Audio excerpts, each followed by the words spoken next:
in the poem about the problem that causes war. And what was the solution? I think it was that line when he said, "It's all in here." He talked about how every human heart is a mix of good things and bad things. It's been said there's a line between good and bad that goes through every human heart. It's also been said that the heart of the human problem is the problem of the human heart. The poem pointed to how the fact that war doesn't just take place between nations, war takes place at all sorts of different scales, in all sorts of different ways. It takes place in smaller ways, in our schools, our families, our marriages, in our hearts. War is there all the time, in one way or another. That's the problem that the poem pointed to. And the solution, I wonder if you caught that line. A walking, talking armistice. Power in weakness. One who would teach us to turn the other cheek. That word armistice might sound a bit confusing. Some of you might be learning about it at school. It was the name given to that treaty that was signed on the 11th of November in 1918. And the word armistice literally means to cease or stop weapons, to lay down weapons. That's what the word armistice means. And that's what we commemorate this week. We don't commemorate the beginning of the war. We commemorate the end of the First World War, because peace is what we want to think about on Remembrance Day, on Remembrance Sunday. We count the cost of war, remembering those who paid the price in many ways, some with their lives. And on days like this, we remember how grateful we are for the peace that we've enjoyed in our lives, many of us. Well, the Bible also talks about a time when weapons will be laid down and warfare will cease. And we're going to hear about that now as Chloe and Noah come. Chloe comes to read to us from Micah chapter 4. Thank you so much, Chloe. Come and read to us. Micah chapter 4, verses 1 to 5. In the last days, the mountain of the Lord's temple will be established as the highest of the mountains. It will be exalted above the hills, and peoples will stream into it. Many nations will come and say, "Come, let us go up to the mountain of the Lord, to the temple of God of Jacob. He will teach his ways, so that we may walk in his paths. The law will go out from Zion, the word of the Lord from Jerusalem. He will judge between many peoples, and will settle disputes for strong nations far and wide. They will beat their swords into plowshares, and their spears into pruning hooks. Nation will not take up sword against nation, nor will they train for war anymore. Everyone will sit under their own vine and under their own fig tree, and no one will make them afraid, for the Lord Almighty has spoken. All nations may walk in the name of their God, but we will walk in the name of the Lord our God forever and ever." Thank you so much, Chloe. Now, I'd like to ask, who here likes farm machinery? Put your hand up if you're into farm machinery. A few enthusiasts in the room. I've become an enthusiast recently because I've got two little boys who you'll see around in church this morning, and they love farm machinery. In fact, they love the fact that particularly Isaac, my eldest, loves the fact we've moved down to Cornwall because he gets to see farm machinery all the time. And there is nothing better for him than a combine harvester. That is the absolute pinnacle. So, I wonder, did you notice in that Bible reading from thousands of years ago what was mentioned about farm machinery? It's one of the places we go in the Bible to read a bit about farm machinery. There's a wonderful swap that is described in these verses. I wonder if we put that little section up on the screen. Did you hear that? There were lots of wonderful things described in that reading. But let's look at this little bit. They will beat their swords into plowshares and their spears into pruning hooks. I think often when we hear this reading, it sounds quite violent, but it is actually the opposite of violent. The beating is the beating of a blacksmith, hammering metal that has become useless into something useful. Because what's being described in the reading is a time when peace will reign. When wars have ended forever and will never come back again. And for that reason, weapons are just completely useless. So they're turned into farm machinery. Now, I had to look up exactly which bit of a plough the ploughshare was. It's that pointy bit that goes into the ground and cuts the ground up. And for that reason, a sword is quite a good thing to use to make a ploughshare. It needs to be sharp and strong. So, you have the image of a blacksmith beating a sword into a ploughshare. And then the other one was a spear being beaten into a pruning hook. Now, this is the closest I could get to a pruning hook. It's something a bit like this, a bit like a mini scythe for cutting down sort of things up high. Some of you might have some better examples of pruning hooks. Some people are really into their old tools, aren't they? So I'm sure some of you would have some better photographs of a pruning hook. But it's a lovely picture, isn't it? A world without any weapons, because weapons just aren't needed. They're useless, because there is a deep and lasting peace. It's a wonderful, wonderful picture. And then, in the poem, there was a talk of a walking, talking armistice, wasn't there? And we're left wondering in the poem, who is that walking, talking armistice? Not a piece of paper that's been signed, but a person who brings peace. There were some little clues in the poem, weren't there? It talked about someone who taught us to turn the other cheek, someone whose power would be made perfect in weakness. Well, as many of you will have guessed, of course, it's Jesus. It's Jesus. And that reading in Micah chapter 4, hundreds of years before Jesus, points forward to Jesus ruling. Now, earthly leaders often get us into wars. But here is a ruler who does the opposite, a ruler who brings peace. Now, I just need one volunteer to come and help me. Thank you so much. That would be wonderful.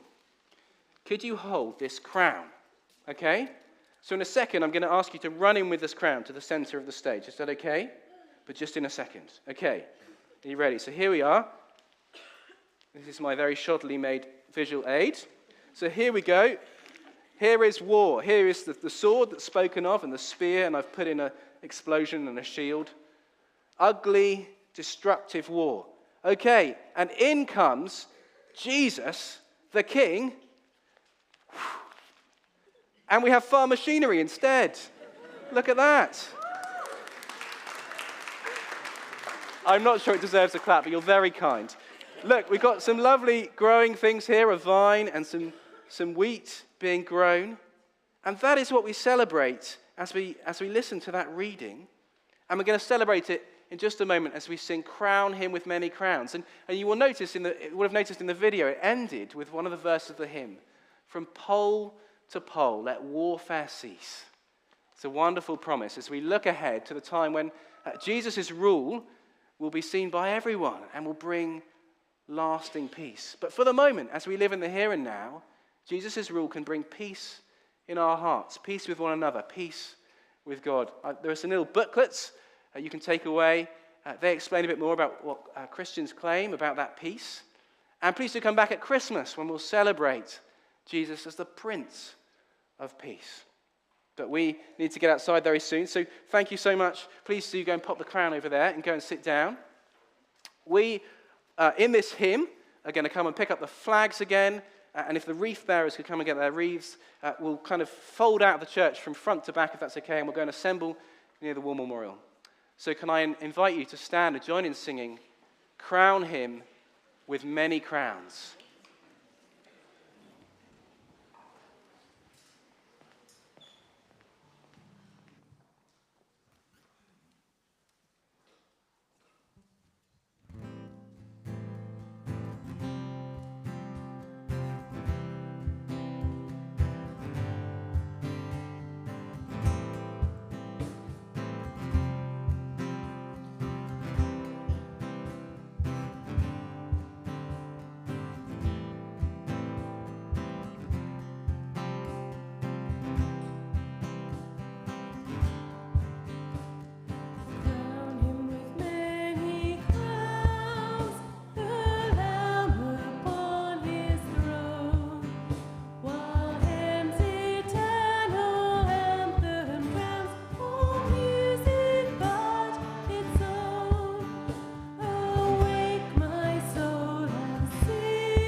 There's some more space down here if anyone would like to come join us down the front here. Don't be embarrassed, so we can all find some space.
So let us remember before God and commend to him those who have given so much for their country in war, those whom we knew, those whose memory we treasure, and all who have lived and died in the service of humanity.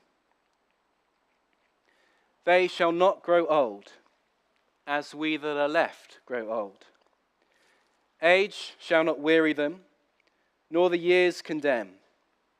At the going down of the sun, and in the morning, we will remember them. We will remember them.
Well, thank you all for joining us in this act of remembrance. Some of you may want to stay out here and quietly reflect.